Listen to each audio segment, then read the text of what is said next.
Eh bien, yo les potes, c'est qui? J'espère que tout va bien. En tout cas, moi, ça va nickel. Alors, dans cette vidéo, nous allons explorer le monde fascinant de l'OSINT pour Open Source Intelligence, et je vais vous montrer comment il est possible de vous localiser avec une simple photo.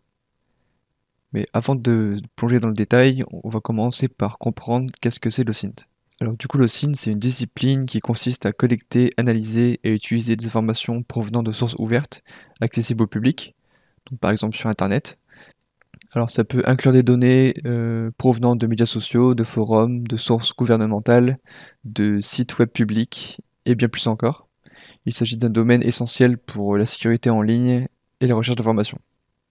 Ok, maintenant on sait théoriquement à quoi ça correspond le SINT, mais maintenant on va voir plutôt concrètement avec des exemples d'utilisation qu'est-ce que c'est. Le SINT offre une panoplie d'applications et d'utilisations diverses, toutes visant justement à recueillir des informations pertinentes à partir de sources ouvertes accessibles au public. Donc là, on va voir 5 exemples concrets pour illustrer à quel point le SINT peut être puissant. Premier domaine d'application, on va dire, c'est la localisation via des indices visuels. Donc là, on va pouvoir utiliser le SINT pour localiser des lieux à partir d'une photo ou de vidéos en analysant les indices visuels. Par exemple, si vous avez une photo d'une personne devant un monument célèbre, vous allez pouvoir facilement identifier la localisation. Et on peut notamment utiliser les panneaux qui se situent sur la route, etc. pour pouvoir identifier le pays, etc. Ensuite, l'OSINT peut être également utilisé pour rechercher des personnes disparues. Les enquêteurs et les organisations humanitaires utilisent l'OSINT pour trouver ces personnes en examinant les médias sociaux, les annonces en ligne, les forums et autres sources ouvertes qui pourraient permettre d'obtenir des indices sur leur localisation. L'OSINT permet également de vérifier des informations.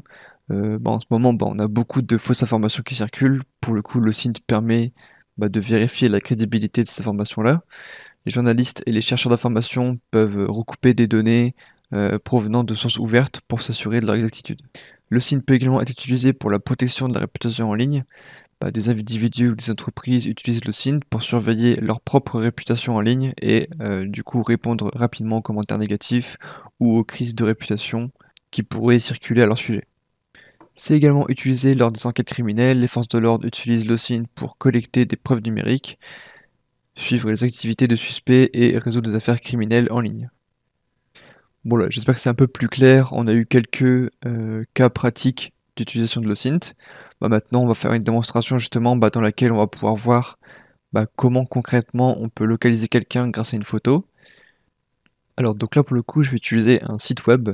On peut notamment utiliser des outils en ligne de commande. Mais là pour le coup, moi je vais utiliser un site web, c'est beaucoup plus simple. Mais par contre, faut pas que vous uploadez des fichiers sensibles. Là, pour le coup, on sait pas trop ce qu'ils font avec derrière, donc le mieux c'est d'utiliser des outils en ligne de commande pour obtenir les métadonnées. Donc du coup, là, je vais utiliser le service API Solve. Du coup, ça va faire énormément de requêtes sur cette image. Donc pour récupérer les métadonnées, utiliser d'autres filtres de couleurs pour voir s'il y a des informations cachées. Donc là, pour le coup, je vais sélectionner une image que j'ai préparé du coup en amont. Du coup là je vais ouvrir mon image. Du coup je vais vous la montrer vite fait. Du coup c'est une image avec des cyclistes tout simplement. Ça m'a l'air d'être aux États-Unis peut-être vu les panneaux. Et du coup on a envie de localiser la personne qui a pris cette photo. Donc savoir vraiment à peu près à quel emplacement elle se situe. Donc là justement avec les métadonnées on va pouvoir récupérer ce genre d'informations. Pas toutes les photos ont des métadonnées, ça dépend également du type d'appareil photo, des téléphones, etc. La plupart du temps, avec les nouveaux téléphones, les réseaux sociaux, etc., souvent les métadonnées ils sont effacées avant l'upload. Donc pour le coup, c'est peut-être un peu moins le cas actuellement. Donc là, je fais envoyer. Et là, il va faire différentes requêtes sur ma photo. Alors, donc là, si je descends un peu, on voit qu'il essaie de faire des superpositions, ajouter des filtres, etc. pour essayer de trouver des informations supplémentaires. Bon, pour le coup, là, il n'y a rien de caché vraiment spécifique. Si on descend un peu, on a différentes requêtes. Il utilise différents outils qui sont disponibles justement en ligne de commande, notamment ExifTool. Et donc là, on voit que il a vraiment récupéré énormément d'informations. Si on descend un peu, du coup, pour l'instant rien de très pertinent, la résolution, etc. Bon, il y a certains éléments que je connais pas trop, donc je vais pas m'avancer dessus. On voit que ça a été pris avec un Canon, notamment le modèle PowerShot A80. Bon, après, ça a été notamment peut-être édité via Photoshop, ça c'est aussi probable. Donc là, on descend toujours, voilà. On a la focale, le flash, etc. Donc on a pas mal d'éléments. On descend toujours. Et donc là, on arrive dans les coordonnées GPS. Donc là, pour le coup, on va retrouver ce qui est intéressant, c'est la GPS latitude et la GPS longitude. Grâce à ces informations, on va pouvoir du coup localiser justement la photo. Alors maintenant, du coup, on se rend sur un site qui permet de vérifier les coordonnées GPS. Donc là, pour le coup, on voit que c'est le nord, donc on met nord, et ensuite on met les différentes valeurs. Donc là, 33, 52, 30, 31, 66.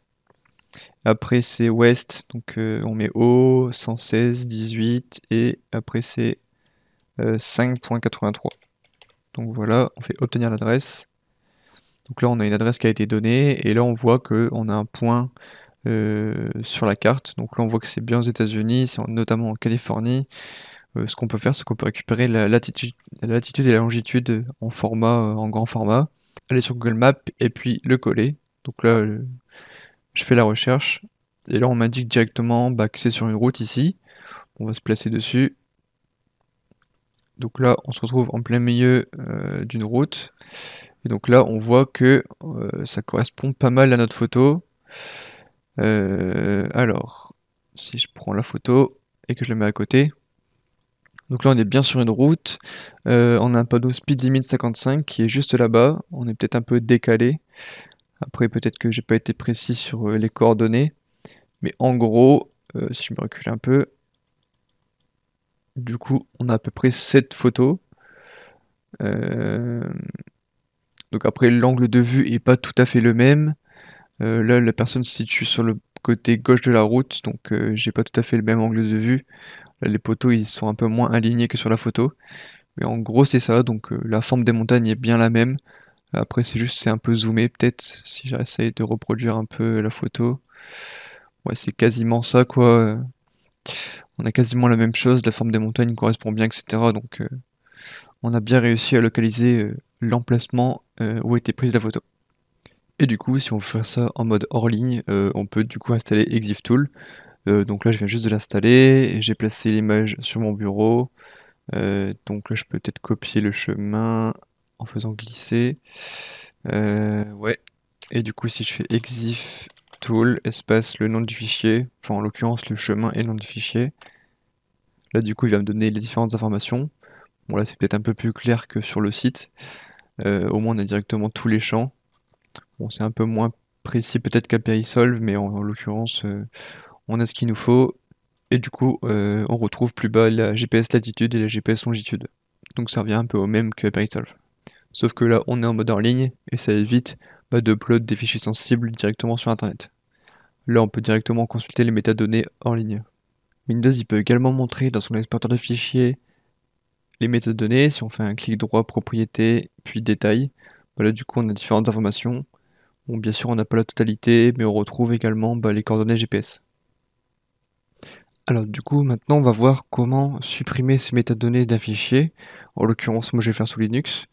Pour le coup, je vous déconseille de le faire en ligne parce que les sites, des fois, on sait pas trop c'est quoi leur réputation et est-ce que vraiment ils vont supprimer vos métadonnées sans les récupérer derrière. Ça peut être dangereux pour le coup. Donc, je préfère utiliser un outil en mode hors ligne. Donc là, en l'occurrence, ça va être Mat2. Donc là, j'avais déjà fait le test avant. J'ai juste à faire du coup le nom de mon image, juste "-s" pour du coup afficher les métadonnées. Donc là, on voit qu'on a pas mal de métadonnées, comme vu précédemment. Et si je fais mat2, le nom directement de mon image, donc là, ça va me générer un deuxième fichier, un fichier en point clean du coup. Et si je souhaite afficher les métadonnées de ce fichier-là, tac, là pour le coup, no metadata found. Donc pour le coup, on a la même image, c'est juste que pour le coup, elle a été nettoyée. Donc on a plus de métadonnées dessus. Donc voilà. Par contre, je suis curieux de voir la taille. Est-ce que ça change quelque chose? Ouais, pour le coup, ça change pas mal de choses. On voit que l'image est beaucoup plus petite au niveau de la taille qu'elle représente. Donc voilà, là c'était un exemple sous Linux. Après, il doit sûrement exister des programmes sous Windows. Donc pour le coup, je vous laisserai vous renseigner. Bon, du coup, en conclusion de cette vidéo, on peut dire que l'OSINT, c'est une discipline très puissante qui permet d'explorer un monde d'informations à partir de sources ouvertes. Aujourd'hui, du coup, on a découvert comment les métadonnées, elles peuvent révéler des informations de localisation importantes et comment il est essentiel de protéger votre vie privée en supprimant ces données avant de les partager. Bon, bien sûr, il faut évidemment limiter le partage. Et si vous voulez d'autres vidéos en rapport avec le SIN, n'hésitez pas à le dire en commentaire. Et si la vidéo vous a plu, n'hésitez pas à liker et à vous abonner à la chaîne. Et moi je vous dis ciao ciao pour de prochaines vidéos. Salut!